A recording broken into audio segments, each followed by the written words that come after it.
Assalamualaikum warahmatullahi wabarakatuh. Saya Turmawazi. Pada kesempatan kali ini, saya akan mengimplementasikan aksi nyata saya terkait dengan pembelajaran berdiferensiasi dengan beberapa tahapan. Bagaimana tahapan-tahapan itu kami jalankan? Silahkan disimak video kami berikut ini.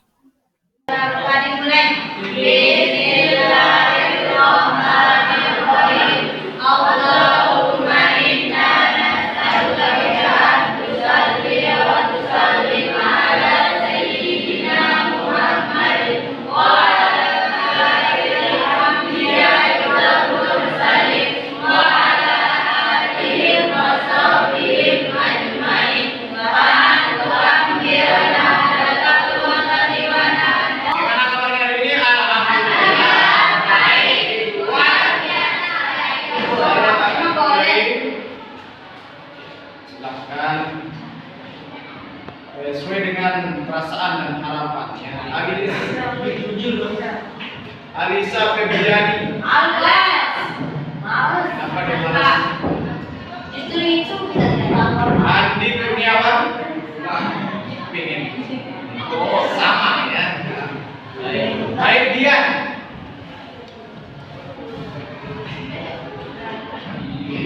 Nggak ada perasaan. Iya, ada tiga. Ya. Elsa.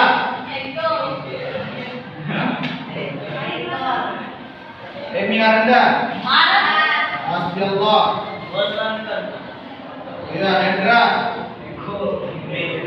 Hera.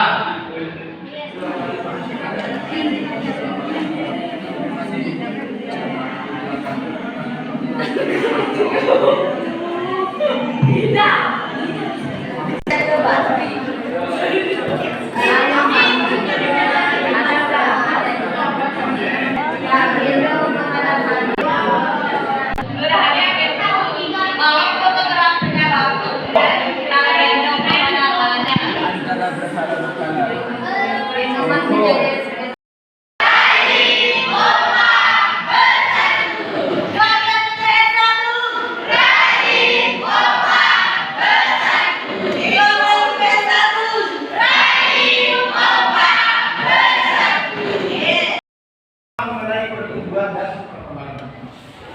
Yang kedua, pertumbuhan dan perkembangan makhluk hidup sangat penting dengan kehidupan kita sebagai manusia. Misal, bagaimana tujuan sebagai produsen energi manusia dapat tumbuh dan hidup pada suatu tempat atau kondisi. Contoh ini misalnya, kalau tidak ada padi, ini kan kita mengaitkan bagaimana kehidupan pertumbuhan tanaman dengan manusia, bahwa tanpa pertumbuhan dan perkembangan tumbuhan maka manusia juga tidak akan mengalami pertumbuhan dan perkembangan. Karena mau tidak mau, suka tidak suka, kita juga membutuhkan tumbuhan. Contoh padi tadi, padi yang berkurang menjelma menjadi beras. Beras ini adalah bahan pokok manusia. Pokok kita manusia. Ya. Jadi dengan adanya padi yang tumbuh dengan bagus dan berbuah bagus ini, itu menjadi energi buat kita. Karena kita makan. Bukan saja padi, tapi yang lain juga jagung. Membutuhkan pertumbuhan dan perkembangan. Kita juga butuh jagung. Ada anggur, ada wortel, ada kentang. Semuanya ini mengalami pertumbuhan dan perkembangan. Nah, bagaimana konteks pertumbuhan dan perkembangan ini berkaitan dengan kita? Kita juga membutuhkan tumbuhan itu, karena tumbuhan adalah produsen dan kita adalah konsumen. Kita yang perkembangan, saya akan mungkin menyampaikan tujuan pembelajaran di daerah. Kita juga punya tugas sebenarnya masing-masing. Pertumbuhan dan perkembangan ini definisinya terakhir kita sama-sama ketahui. Pertumbuhan adalah pertambahan ukuran, volume, tinggi dan massa bersifat fleksibel alias tidak bisa bergerak seperti semula. Jadi kata kuncinya adalah pertumbuhan ukuran, volume, tinggi dan massa.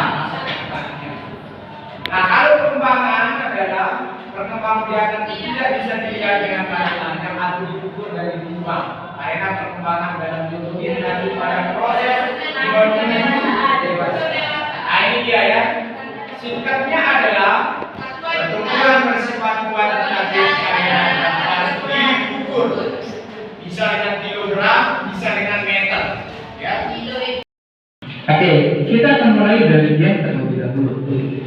Nah, jadi sob, gen ini merupakan materi genetik yang mengkode sifat di tubuh makhluk hidup. Nah, gen itu bisa mempengaruhi pertumbuhan dan perkembangan tumbuhan, meliputi bentuk, ukuran, warna, maupun diferensiasi secara tumbuhan.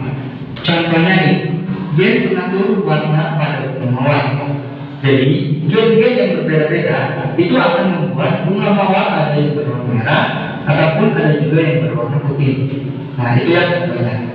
Nah, tapi sob, pembahasan tentang gen, khususnya gen pengatur sifat pada tumbuhan itu akan kita bahas lebih detail lagi di materi dokumenter nanti. Jadi untuk sekarang kita akan lanjut ke hormon pengatur pertumbuhan dan perkembangan pada tumbuhan. Nah, hormon tumbuhan merupakan senyawa yang mengontrol tumbuhan untuk bertumbuh dan berkembang. Nah, jenisnya itu ada faktor internal ini ada dua. Yang pertama coba serikat malam. Ketiga, satu ada hormon yang juga ada gen. Ada gen. Ya, gen itu terkait dengan kualitas sifat. Nah, kalau hormon ini memang ada zat-zat yang ada di dalam ini yang mempengaruhi pertumbuhan dan perkembangan. Yang tertekankan itu hormon apa saja? Ya. Ada auksin, guranin, linin, terus ini juga termasuk hormon kalin ini. Tadi katanya tidak termasuk, tapi di beberapa literasi itu masuk. Jadi anak-anak sekalian itulah beberapa hormon yang mungkin secara Ke atas logam bintang, tangan ke samping yang terbang, tangan ke depan jika berenang, siap berdoa, ketakutan di hutan, lulu-lulu tangan di bulu, lompat puncak kiri, atas, bawah, siap berdoa.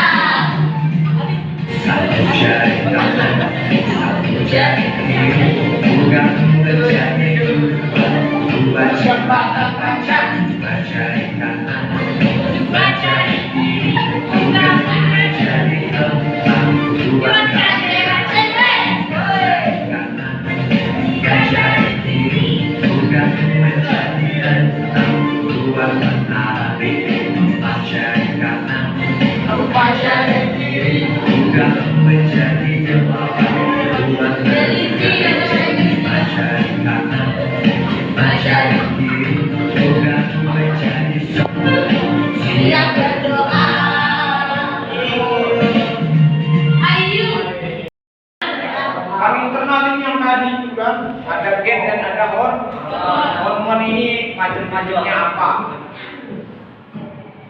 Bahkan juga hanya kebetulan kita.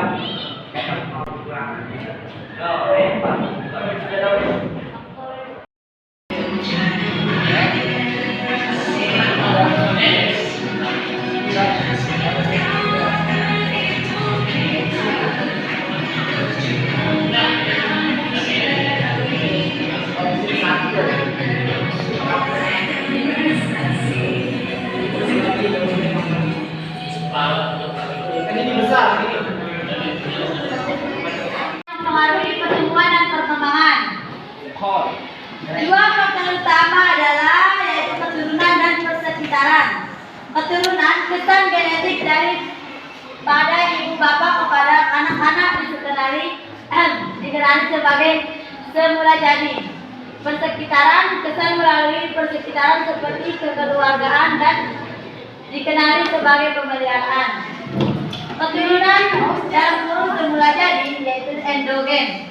Endogen fisikal badan, tinggi rendah, kecerdasan, peramah, kesosialan, penyayang, emosi manusia dan warna mata. Sekian, assalamualaikum warahmatullahi wabarakatuh. sana. Oke. Boleh salam, boleh enggak? Jangan terlalu dilihat yang begini-gini. Assalamualaikum warahmatullahi wabarakatuh. Assalamualaikum.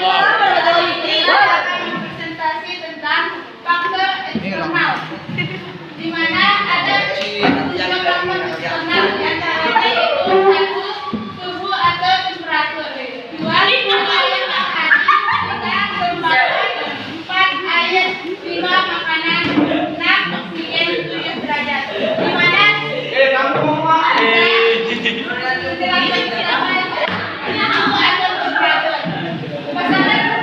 dibedakan menjadi beberapa jenis, yaitu suhu eksternal, suhu minimum. 2. Cahaya matahari.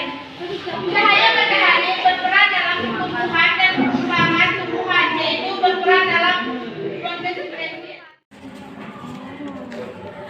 Pembelahan,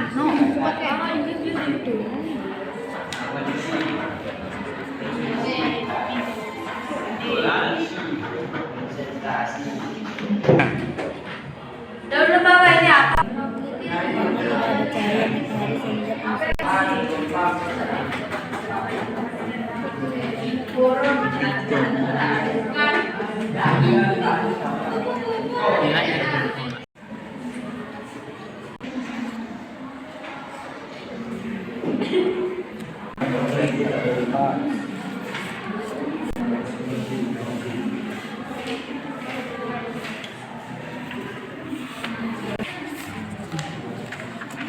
Ini berasa aku bisa pertumbuhan bentuk apa?